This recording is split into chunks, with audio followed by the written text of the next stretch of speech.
Thanks for tuning in. This is a review or an overview of the International 284. So they made these from 1976 to 84.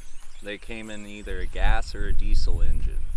So the gas engine was a Mazda 1.2 four-banger, and the diesel is a Nissan 1.6 three-cylinder. Both made about 30 horsepower, but the diesel had a bit more PTO power. The diesel had 27.4 horsepower. The gasser had a 25.8 horsepower, both to the PTO. That was also when they came off the line, so I'm guessing they lost a little bit along the way. Standard equipment with the 3-point. You could get a front end loader for them. You could get them in 2 or 4-wheel drive. They had more of a lawn care option too, with turf tires, and you could get a belly mower, things of that nature. I wouldn't call them rare, but they're not super common. If you're thinking about buying one, I've been real happy with mine, but one of the issues you run into is getting parts. The gas engine, especially from what I can tell, they discontinued it and there just isn't a whole lot of support for them now. So if you find one in good working order, I would go for it if it's the right price, but if you're looking at doing any sort of major rebuild or needing some parts for it, you might rethink it unless you can find a parts tractor. The PTO runs off the transmission, so it's not a live PTO. That just means every time you hit the clutch, the PTO stops. Can be useful in some situations, but there's a reason why they don't really make them like that now.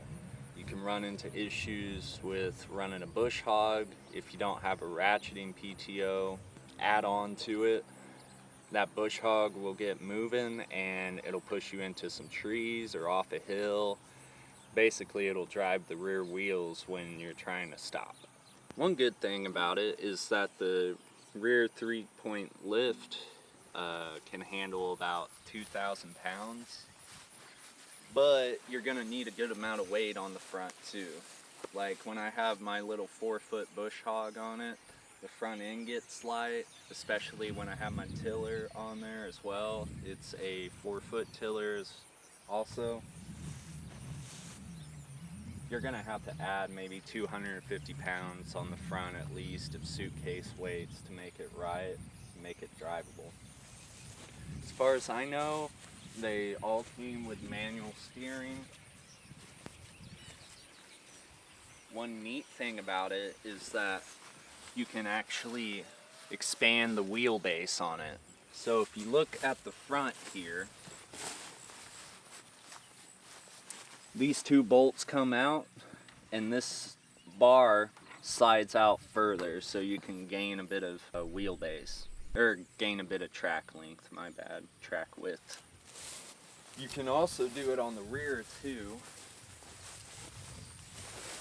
If you look at how they're bolted on at 4 points, back here behind it you got another point to connect to.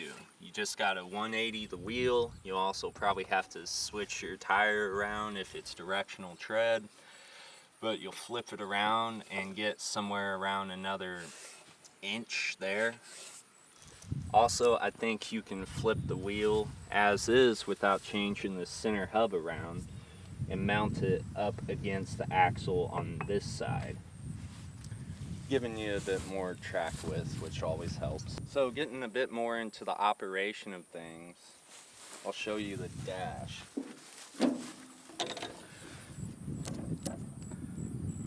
This one's got almost 2,600 hours on it. It's still running real strong.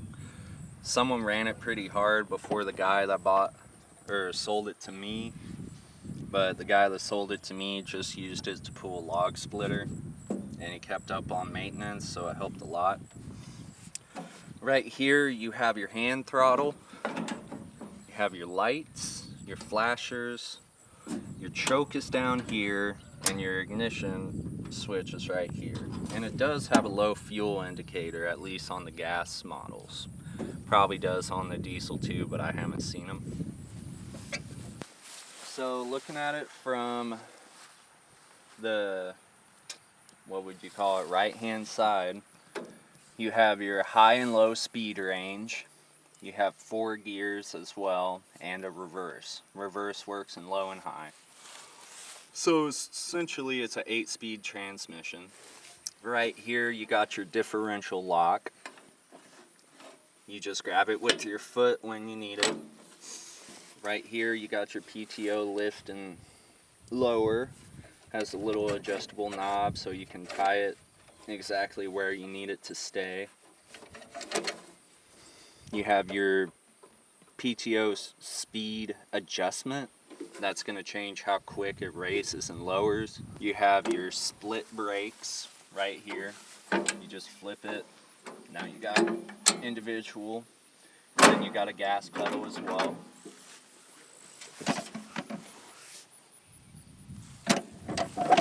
Under the seat, it comes with a little toolbox, so you can throw whatever you need in there. Right now it's empty because we're about to sell it.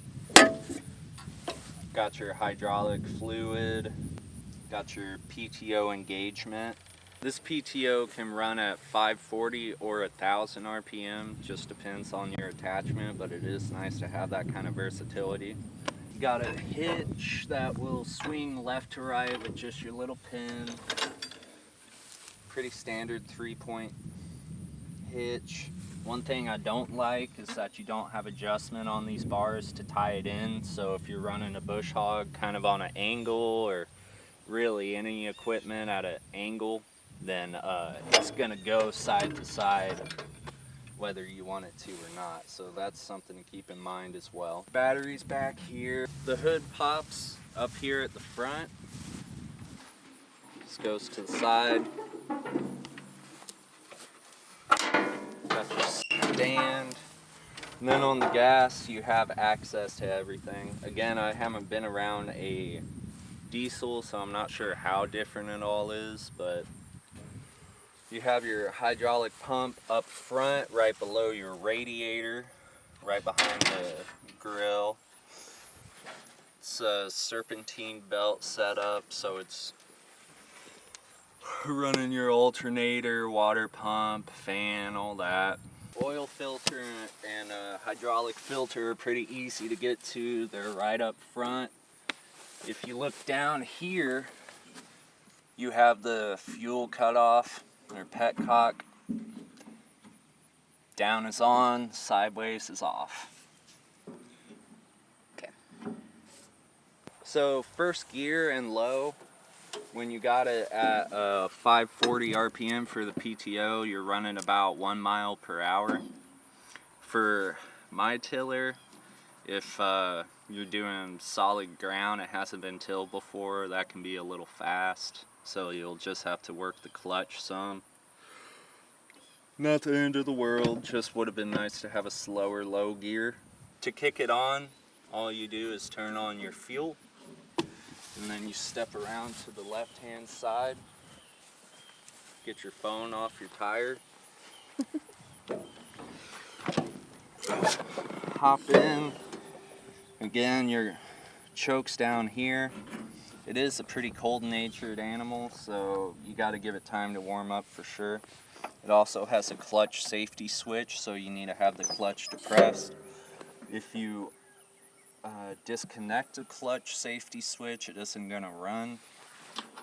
So keep that in mind. If you're trying to delete it, you'll have to tie the circuit together to bypass it. Just hit the key.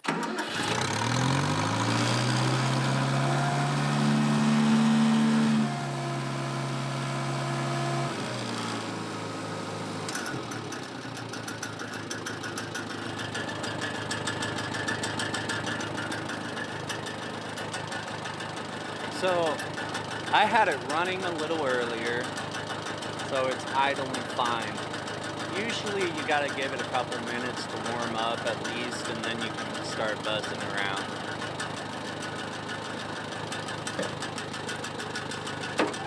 I'm gonna start off in low and first gear just so you can see it at a crawl. It's gonna be at idle speed as well. So low, first gear.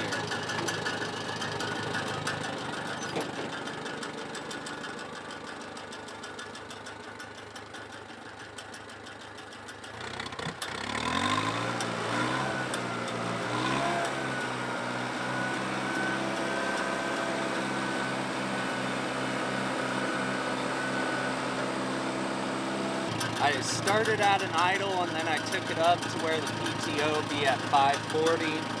That's the engine idle at about 2100. I'm gonna put it in reverse and low now at an idle and take it up again to 540 PTO speed.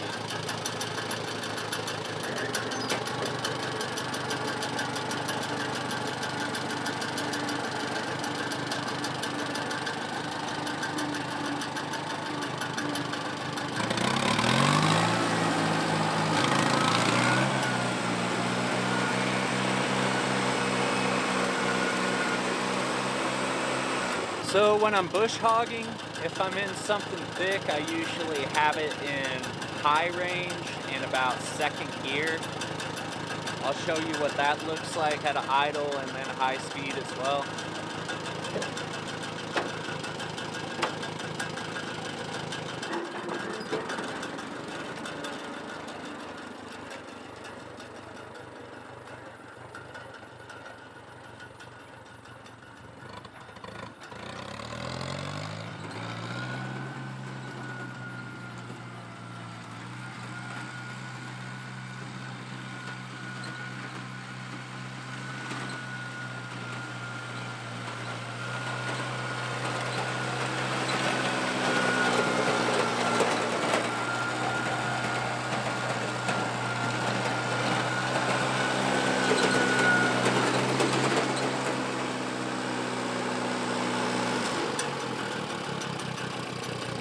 When you got it in high and floor, basically your road gear, I think it hits about 12 or 13 miles an hour.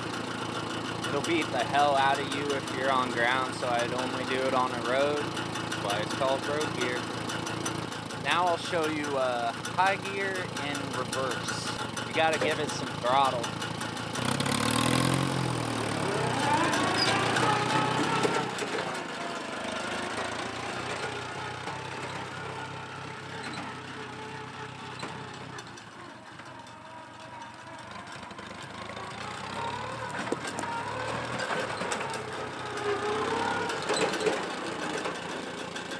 So I showed you the 3-point lift as well, how high and low it'll hit.